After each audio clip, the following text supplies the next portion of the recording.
कभी कभी ऐसा होता है ना कि कोई सफर खत्म होने के बाद असल में शुरू होता है। मतलब टिकट तो कट गया, घर वापस आ गए, लेकिन असली यात्रा तो दिमाग में, दिल में शुरू होती है। आज हम एक ऐसी ही कहानी को समझने की कोशिश करेंगे, एक वापसी की और एक अंदरूनी बदलाव की।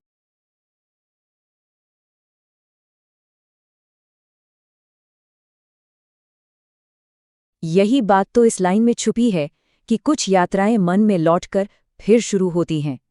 तो ये कहानी किसी बाहरी सफर के खत्म होने की नहीं, बल्कि एक अंदरूनी सफर के शुरू होने की है। एक ऐसा बदलाव जो कहीं पहुंचने से नहीं, बल्कि खुद के अंदर झांकने से आता है।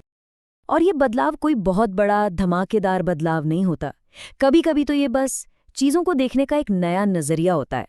कहानी की नायिका है माया। दिल्ली एयरपोर्ट पर बैठी हैं, घर लौटने वाली फ्लाइट का इंतजार कर रही हैं। और उन्हें अचानक महसूस होता है कि वो 2 दिन पहले वाली माया है ही नहीं। कुछ बदल गया है, भले ही ये सिर्फ एक छोटा सा एहसास ही क्यों ना हो। तो चलिए माया के साथ उस उड़ान पर चलते हैं जहां से ये नया नजरिया साफ दिखने लगता है। जब प्लेन ऊपर उठता है और हम खिड़की से नीचे देखते हैं तो सब कुछ कितना छोटा लगने लगता है ना।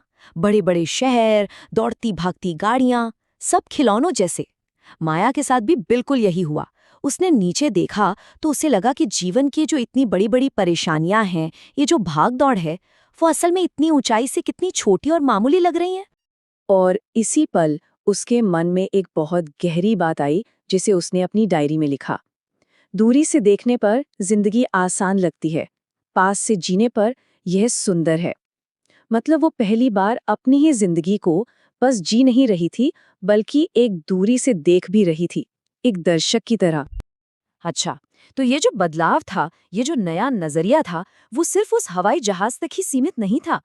असल परीक्षा तो तब हुई जब वो घर पहुंची। देखते हैं कि उसके परिवार के साथ उसकी बातचीत में ये बदलाव कैसे नजर आया।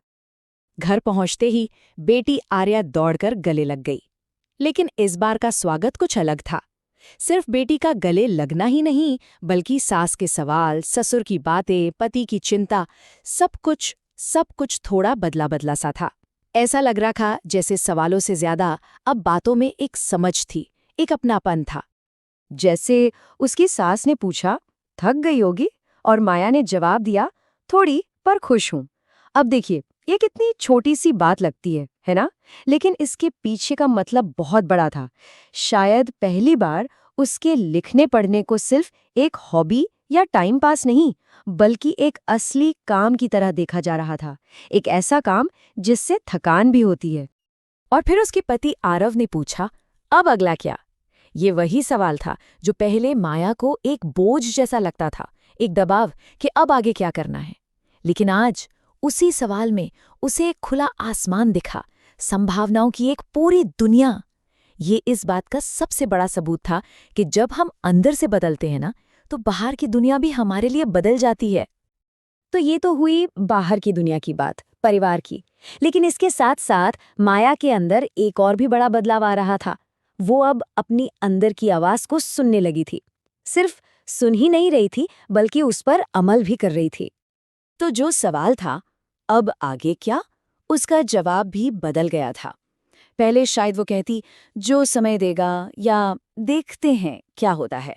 लेकिन अब उसका जवाब था, जो मैं चुनूंगी। देखिए कितना बड़ा फर्क है। एक है किस्मत पर छोड़ देना, और दूसरा है अपनी किस्मत खुद बनाना। वो अब हालात को बस स्वीकार नहीं कर रही थी, वो अपने लिए रास्ते चुन रही थी। और इसी नए आत्मविश्वास का टेस्ट भी जल्दी हो गया। एक दिन एक लोकल कॉलेज से फोन आया। महिला दिवस पर बोलने का न्योता था। एक पल के लिए वो पुराना वाला डर, वो झिझक वापस आई, लेकिन सिर्फ एक पल के लिए। उसकी अंदर की नई मजबूत आवाज ने उस डर को दबा दिया और उसने बड़े आराम से कहा, जी मैं आऊंगी। लेकिन अपनी आवाज ढूंढ लेना और उसे दुनिया के सामने रखना, ये दो अलग अलग बातें हैं। ये हमेशा इतना आसान नहीं होता, खासकर तब जब समाज की पुरानी सोच आपसे टकराती है।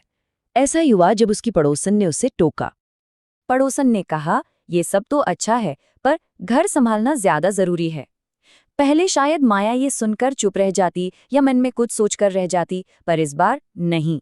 उसने बहुत शांति से लेकिन मजबूती से जवाब दिया, घर संभालने के लिए खुद को संभालना भी जरूरी है। इस एक लाइन ने सब कह दिया। उसने दिखा दिया क्या वो दूसरों की राय से दबने वाली नहीं है। और यही आत्मविश्वास उसे एक और भी गहरी समझ की तरफ ले गया। और जानते ये समझ कहाँ से आई? किसी बड़ी किताब से या किसी लेक्चर से नहीं, बल्कि अपनी ही बेटी के एक बहुत ही मासूम से सवाल से। एक दिन उसकी बेटी आर्या ने उससे पूछा, मम्मा मैं बड़ी होकर क्या बनूं? एक ऐसा सवाल जो हर बच्चा पूछता है और हर माँ बाप जवाब देते हैं, डॉक्टर, इंजीनियर, टीचर। लेकिन फिर आर्या ने पलटकर एक और सवाल पूछा, एक ऐसा सवाल जो शायद ही कोई बच्चा अपनी माँ से पूछता है। उसने पूछा, मम्मा तुम क्या बनोगी? और ये सवाल माया के दिल में तीर की तरह लगा। वो तो पहले से ही एक माँ थी, एक पत्नी थी, एक बहू थी, एक लेखिका थी, लेकिन वो क्या बनेगी, ये सवाल उसके अंदर गूंजता रहा। और तब बहुत सोचने के बाद उसे अपना जवाब मिला। उसने कहा, मैं बनूंगी। इसका मतलब ये नहीं था कि वो कुछ बनेगी, डॉक्टर या इंजीनियर। इसका मतलब था कि उसकी मंजिल कुछ बन जाना नहीं है। उसकी मंजिल है हमेशा बनते रहना, एक ऐसी प्रक्रिया में रहना जहां वो हर रोज कुछ नया सीखे, खुद को बेहतर बनाए। जिंदगी एक मंजिल नहीं, एक सफर है। और जब माया अंदर से इतनी मजबूत हो गई तो इसका असर उसके परिवार पर भी पड़ा। ये कोई जादू नहीं था, रातों रात कुछ नहीं बदला, ये धीरे धीरे हुआ।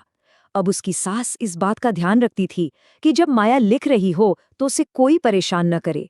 उसके ससुर बड़े गर्व से लोगों को उसकी किताब के बारे में बताते थे। और उसका पति, वो उसके इवेंट्स की तारीखें याद रखने लगा था। ये छोटी छोटी जीतें थीं जो माया ने अपनी बदली हुई सोच से हासिल की थीं। उसने अपनी डायरी में लिखा, सपनों की असली जीत मंच पर नहीं, घर लौटते समय होती है। और ये बात कितनी सच्ची है ना? दुनिया की तालियां एक तरफ और अपनों का साथ और सम्मान एक तरफ, असली कामयाबी तो वही है। तो माया की कहानी हमें एक बहुत ही जरूरी सवाल के साथ छोड़ जाती है। एक ऐसा सवाल जो हर औरत को कभी न कभी खुद से पूछना चाहिए, अब मैं क्या चाहती हूँ? और सिर्फ पूछना ही नहीं, बल्कि जवाब सुनने के लिए रुकना भी। शायद असली बदलाव की शुरुआत यहीं से होती है।